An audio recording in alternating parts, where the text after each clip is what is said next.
How's it going, everybody? The Dominion Series is around the corner again. The qualifiers for the second major will start this Saturday on July 10th. So if you feel up for the task, I will put the link to the Battlefight page down in the video description. There's your chance to win some money playing a video game. And I have Kyle with me today to explain the new meta, some roster changes, and then we give some predictions. He won one of the qualifiers for the first major, but I think he's sitting this one out this time. How are you doing, Kyle? I'm good, man. How are you? I'm happy to be here. Yeah, doing fine. Thank you for doing this one. By the way, I said explain the meta. So the meta is ever changing. So even if we say something now, it might change within 2 weeks and something new has been figured out. So don't hold us. Exactly. What we say today very well may not be the thing, but it's kind of what's catching on. The stuff builds over time, but at least early on for this qualifier, I think I have a pretty good grasp of what we're going to see. Yeah, I think one of the main things that we're going to see, well, I think that's something that you'll see on every major team now that you didn't see last Dominion Series is you'll see Shigoki on every team now. I think a lot of people remember a couple seasons back we had Lawbringer, we called him Big Boss. Well, now we have Shigoki, and he is the new version of Big Boss. He's going to be on just about every team. He's insanely powerful, great rotations, great team fights, dodge headbutt's a good move. Lots of hyper armor. If you get GB'd near a wall, you're probably gonna head back to spawn. It's a whole list of reasons why that guy's probably the most mandatory pick in the game, besides Warlord. Warlord is probably still the second most mandatory. I think he is still mandatory. Most teams are gonna have him at least early on. I don't think people have found out a way. Crashing Charge is still a really good move, and he still has really good feats. So that's super handy. I think those two characters will be the main two you're going to see. And I think outside of that, at least early on, you've got a lot of options. Zanhu, JJ, you'll see a little less Sit and Gladiator than you did in the previous series. You won't see one of those gankers probably on every team, but you still can see him played, and you'll still see him played by good players who are very good at him. You'll still see some Nobushis. So there's a big group of characters to pick, which I think is really cool. It's something we haven't had before, and I think it's really neat that we now have such an open meta, at least early on. I think that it's going to be cool to see a variety of characters and maybe see some different strategies we haven't seen before. Yeah, and one of the main complaints from viewers has always been, oh, it's always the same heroes. It's always going to be this one and that one, and there's like no team variety. And I think at least for the very first one, like you said, we're going to have a lot of different picks. Also the mandatory ones, like you mentioned. But we're going to have gankers. We're going to have more team fighters. We're going to have some teams that maybe prioritize mid, and you're going to see a Nobushi on that team. The next one has a normal ganker or something. So yeah, I think we're going to see many more different hero picks than we ever had before. I agree. Honorable mention before we move on to roster changes. I would like to point out that I think you're going to see this a little more in NA. I don't think you'll see it at all in EU, at least in the early qualifiers, but I think it's something that's going to catch on. The teams that are going to run Zanhu, who is a very, very good Force character, a lot of them in NA are going to be running the unique Tier 1 and Tier 2. Forever it's been Bounty Hunter and Winner's Advantage. But people have started to catch on that feat, the first one comes back in 45 seconds, the Tier 2 comes back in 75. You use them as a pair, so every minute and 15, that's a pretty awesome time to get to use it. The Fire Trap is almost guaranteed. It's very, very difficult to get away from. And then you can get the Tier 1 right after. It's 50 damage, I believe, to start a fight. And to be able to start every fight, every minute and 15 seconds with a quick 50 damage is a really good way to get a health lead and a really good way to finish people off. So I think that you're going to see that in NA more, but I think that'll catch on. Yeah, that's one of these meta things. Yeah, going to be meta in NA now, maybe soon in EU. But yeah, especially the chilling rules, just to explain it, why it's so powerful, because all the other bombs, they don't leave fire on the ground, so you can just dodge out of them, or iframe them even if they explode under your feet. With that one, you can't iframe fire. You're always going to be on fire, and then if you eat the fiery tusk, that's what it's called. Fiery tusk, the one exploding in your face, so that's where all the big damage comes from. Yeah, I think it's going to catch on. It's a pretty good thing. I've seen that happen. So we've also got some really cool roster changes though that have went on. People have moved teams, which is the most common thing. I think that if there's one true thing that always sticks in For Honor, it's that teams will shuffle nonstop. So none of the same teams at the top are really the same. I think other than Uwu Gang in NA, I think everyone else hasn't changed. All the top teams, I'm pretty sure. So a couple of those to go off of. If you guys watch, maybe you came up with some of the players. Hiron is no longer playing with Nemesis. He is playing on Nam Gloria. And Tetsuo is going to be the fourth for Nemesis. So they have a new thing moving around. Ghost Overdose no longer playing with L Collectors, and Mina B is playing there. Insanely good player. Played in the last one. In NA, Rawit is no longer playing for Honor competitively, so he's off that team. I think that's a huge hit for the Score Brandon GG team because, in my opinion, when he was playing, Rawit was the best player in NA.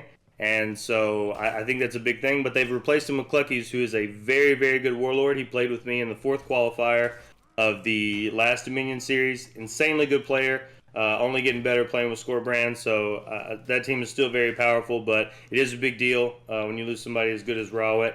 And then for Team Killing Service, Mishka Mushka is no longer playing with them. He's taking a little break. So while he's out, their sub is playing Buck, who is a very good player, but losing Mishka will be a pretty big deal for them too. So we'll see if those guys can change around. And yeah, just constant for Honor, man. Always shuffling, getting somebody new in there. Yeah, to be honest, it's really good. If you always play with the same players, you can improve up to a certain point. Maybe that's the ceiling. Maybe it just takes an enormous amount of work to break through that, whatever wall you built there. Or you just bring someone else in, and all of a sudden, so many things can change, even for the worse, but oftentimes for the better. So I think these roster changes will make overall a lot of teams better, just because new experience, everyone learns something. So I think these are important, having these roster I think changes. it's great. Yeah, I mean, you always see new players come up and really show out and be better. And get on better teams. That's what happens. It's a who can gel right now at this moment. Who's very good at the meta characters. That matters a lot too. You know, if you're a very, very good Warlord player, you can get on a really good team because you know that character is very good. You know, same thing with Shugo and some of these other ones. So yeah, it's they're always moving around. Everybody's always trying to get an edge on somebody else. Everybody's trying to change out and find the perfect thing that fits, the attitudes that fit, the play styles. So it's going to be really cool. I'm excited. Yeah, and one thing one team does that works for them, and you bring that to the next team, all of a sudden, oh wait, that's obvious. Why haven't we done that already? So things like that, it's just natural improvement. And to add on to what you said, we had this with Ghost last time. He's a Nobushi one trick, and Nobu was strong. All of a sudden, Nobu was picked by almost everyone, right? Great team fighter, so why not pick one of the best Nobus in EU for that team? So yeah, but yeah, he quit for now. Yeah, but now, yeah, that's right. That's right. No one's ever gone from this game forever, but they got Mina B in there, and so I'm sure they're gonna be good. That's a good team. Set Mix Legion, Tote Mine. That's a good team. That's a really good team. Speaking of that, I guess we can give some predictions, right? Who we think's gonna win? Well, go ahead. All right. Listen, I'll be honest. My EU one is personally just based off of the friends I have in EU. So Yeah, let Silver, me give my disclaimer as well, because NA is a little bit secretive. Let me put it like that. It's not that easy to catch scrims from people. They're not really streaming all that, so my knowledge is very limited. I'll probably just agree with Carl for a while. So, but yeah, EU. Yeah, I know a little. Yeah, so we're a little more familiar with our regions. I know a lot more about the NA than I do the EU scene and the players. But basing it off Silver, Normie, Danko, they all help me out. By the way, you can catch those guys in the For Honor Dojo. They're always teaching people, so make sure you go out and see them. Amazing, absolutely so, amazing. Because very good minds. But without further ado, I will pick. I think in order in which they will win their qualifier and then go on to the major. I think Nemesis will win the first in EU. I think L Collectors will win the second. I think Monkey Business, Monkey Business, the new Natural Mind Games, formerly Natural Mind Games, now Monkey Business. I think they take 3. And I think Nam Gloria is taking the 4th week, and I think that sets up the EU major. And then for NA, you want to go ahead? I thought I'd just give my take on the new one, because I think I'm a little bit higher on Monkey Business. I think they might take the second one. But yeah, I have high hopes for Nemesis as well. I think they have something to prove again. After not winning the first major, I think that's just, I don't know, hit their personal pride, I think. So I think agree. They will want to win that first qualifier, just set the expectations right. And I think, yeah. So you think Nemesis won? Yeah, Nemesis won. Yeah, then I think Monkey Business, then I'll take El Collectors, and then Nam Gloria. Yeah, I'll do it. Nam Gloria 4. Okay. So we got a disagreement on 2 and 3. I'm hoping I can be right when this is all played out. I think for NA, I think I'll go, even with losing Rawit, I still believe in Scorebrand. So I take Scorebrand and the GG boys for week 1. I think week 2, I'm going to take Team Killing Service. I think that they'll work it out. They're a really good team. They're a really good group of friends. So I think they come together, and Buck gets in there, and they take week 2. Week 3, I'm taking the ever-consistent Uwu gang. You just can't beat those guys. That's the most consistent team ever in NA, man. It's always been the same 4. Great for those guys. I think they take 3. And then week 4 in NA, we actually have 2 teams that I think are very, very close. One team headed up by Deirbra, who I think is a very, very good team. They're going to have Blitz playing for them in week 1, I believe. That'll be huge for them. But I think by the time week 4 comes, J-Rye will be in that spot. So I think that with those guys playing, they have a very good shot. But I have a team personally that I've been working with for the past little bit. It's ZZ Explorer, Ghost Kenshi, Vayne Noir, and Willem, deflecting team fights.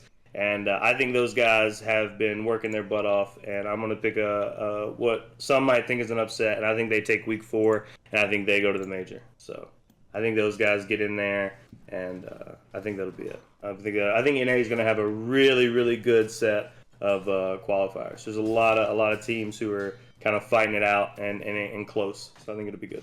So you're banking on the 4th qualifier I'm to be a banking really on the 4th. interesting one. I think that's I think the 4th one's going to be really, really good. I think all of them are going to be good. I think you're going to have close games in any of them, but I think the 4th week's really gonna be a cool tournament. Yeah, I mean, you always have the very first qualifier. Obviously, has all the teams in it, so you have the best teams. Obviously, you want to watch the best teams, but sometimes it's a little one-sided, right? Mm-hmm. So, and at the end, everyone's like, even if it's not it sounds bad if I put it like that. If it's not the best performance, but it's the closest usually, so it's really exciting at the end. So absolutely. But if you're training them with Rawit, then high expectations then. Yeah, exactly. But they can do it. They're a really good team. They can do it. Who you got for NA? You think Score and them win first? Yeah, I mean, it's a similar situation as Nemesis, isn't it? They didn't win the first major, which was expected. They expected it. Everyone else expected it, right? Right. So it's a pride thing once again. I think they're going to show up. So I expect them to win the first one. Absolutely. But then, TKS won the first major, right? They did. So second, Then Ubu Gang, they're very consistent, but I think they're going to eventually be left behind, like we said before, like roster shakeups. It helps. It helps you improve. And they've been the same for how long now? Years? A long time. Yeah, a long time. Well, that is obviously amazing. They know the in and out of each other. But over time, I think it holds you back. So I don't know how long they can make it, but they're still top NA. There's no question. Mm-hmm. But I'm with you there as well. 3rd place. And then I have full confidence in you and Rawit. And obviously your boys then. Let's make That's them what I'm talking about. It'll be a good one. It's going to be a good one. I'm really excited for it. I think it's going to be a cool series, man. I hope people tune in and watch. There should be plenty of places to watch it on Twitch from players and casters and things like that. So, is anyone casting? Is Brola doing it? I don't know. I believe Norgaz usually does the NA tourneys, and Clutchmeister. I mean, Clutchmeister will be streaming in EU. That's him and Bearkey both. Yeah, Toad Mind. Yeah, that's right. So you're gonna have plenty of streams to watch in EU, and then I think Norgaz. I don't know if he's gonna do these. I'm assuming he will. So if he's on, definitely watch the guys. It's a good guy to watch. I'll put all the streams down, at least the ones I can think of. I'll put them down in the video description, same as the invite links for the qualifiers, so you can check them out. So July 10th. Yeah. Looking forward to it. All right then, Carl. Thank you for being here. Thanks for having me, man. I appreciate it. Cheers, man. All right then, we'll just cut it here. You guys are fun. Thanks for Beanie. Alright, bye-bye.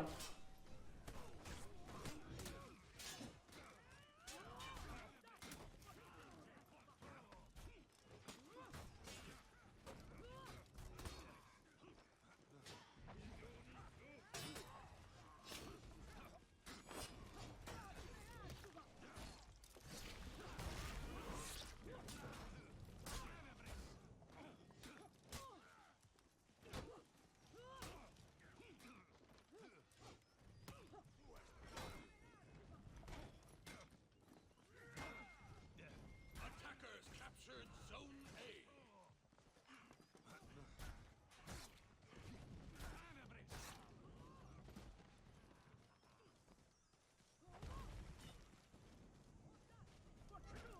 Defenders captured Zone C.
Attackers captured Zone C. Defenders are breaking.